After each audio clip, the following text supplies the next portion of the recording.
So we have the bush beans and sunflowers.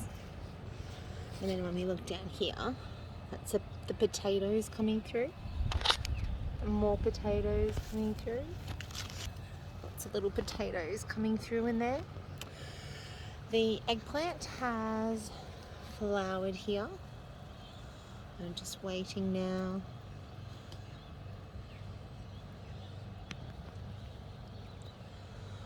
I've got the grow bags over the tomatoes. Give them a little shake because they self-pollinators. I missed some there. I've got to fix that one up. Over here we have the marrows and that 8-spotted little sausage that pretends to be a lady beetle has been getting into these something hardcore. Excuse me. We have the cucumber hiding at the back of the three sisters here. There's the corn, and we actually have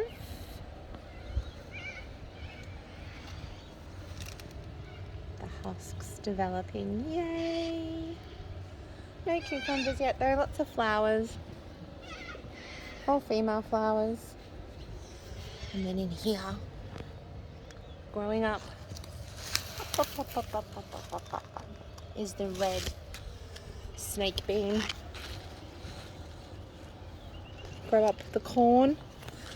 He's actually growing over there on one of the stakes, and I'm hoping he's just going to go over towards the fence. Now at the back we have what I think is that yellow flower. It's going to be a rock melon. Or maybe another cucumber. It's some rogue plant that's come through. So if anyone wants to have a crack, got some more beans, some more yummy corn. Thank you, Pee Pie, for these amazing bags and protecting my produce. The zucchini, get them on eBay. And this is the spaghetti squash. It was going really well, and we had so much rain. They're all just rotting. It's not going so good for me. But that's one I put in a grow bag. This is one that I planted straight into the ground with a little bit of compost. Put them in my paper pots that I do. Put them straight in the ground. Mulched it up heavily. And if you look here, I'm gonna have to get a grow bag on that one. But we have a spaghetti squash happening here.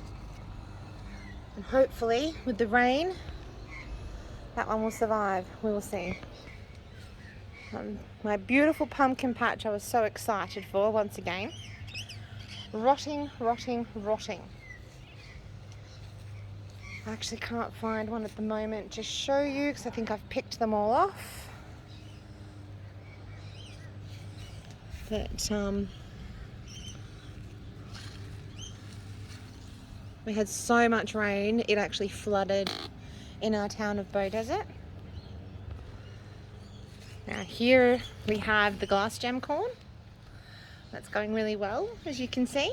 I had to tie it up because we had lots of wind, etc. But yeah, it's coming quite good. And then down here is what I believe to be Jerusalem artichoke. I'm hoping that's what this is. It's quite deep, like I pull it and it can't come out, so it feels like it's got very deep roots. I've got some chard happening here, some silver beet. I've got a little bit, you can see down here, a bit of root rot happening.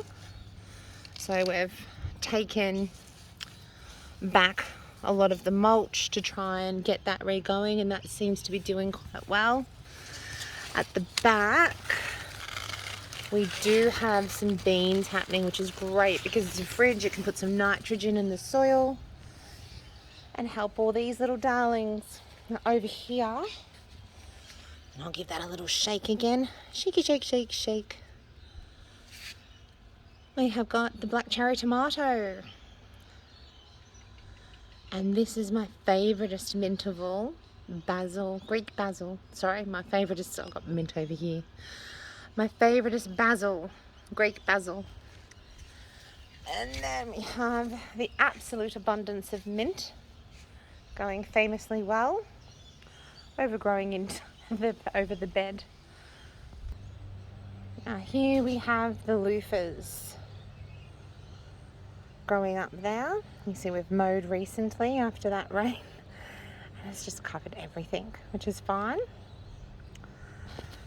So I've got that, and then I've got in here a little chop and drop compost station.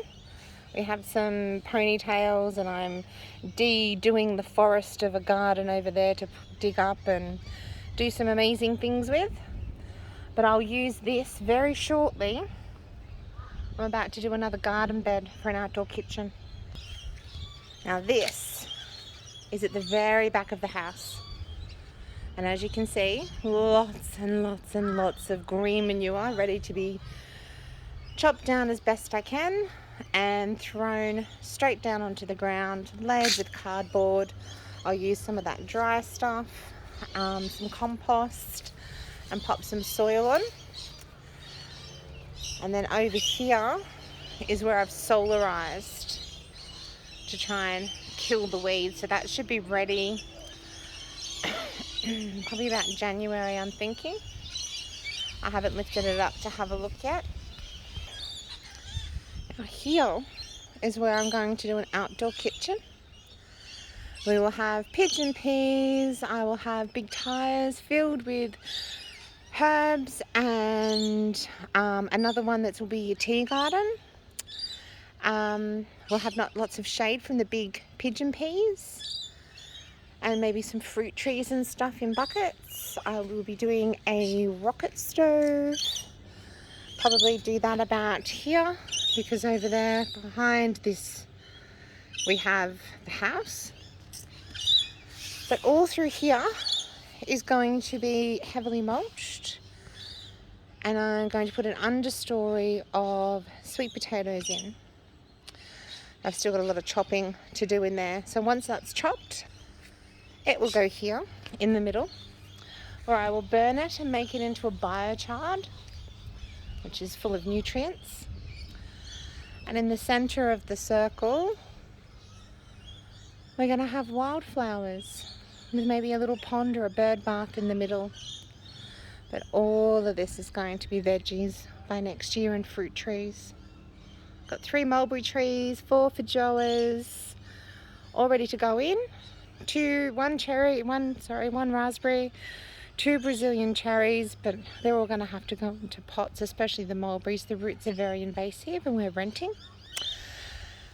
But here, it's actually meant to be on an angle, is the first bed.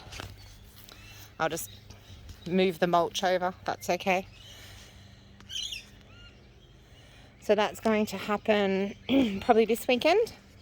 I'll move that mulch over more along this way here on an angle, just to sort of border it out a little bit. And I'll be putting in some pigeon peas there, which grow really, really tall, to offer a little bit of shade from that morning sun. And then on the other side, maybe do it in an arc sort of thing, like make it a round instead of a straight line. And then have some herbs and stuff in the middle there. And then as we come along up here, we'll have a tire over here with the herbs, probably teas and things. A tire here with a passion fruit vine against the shed. And we've got a choco growing down the side there as well. And we should have a pizza oven probably about here, which I'll post a link to in case anyone's interested in how to build that one. It's super easy. Alright guys, that's my gardening so far. No harvests, no nothing yet. Apart from the herbs and that sort of thing, but yeah, getting there.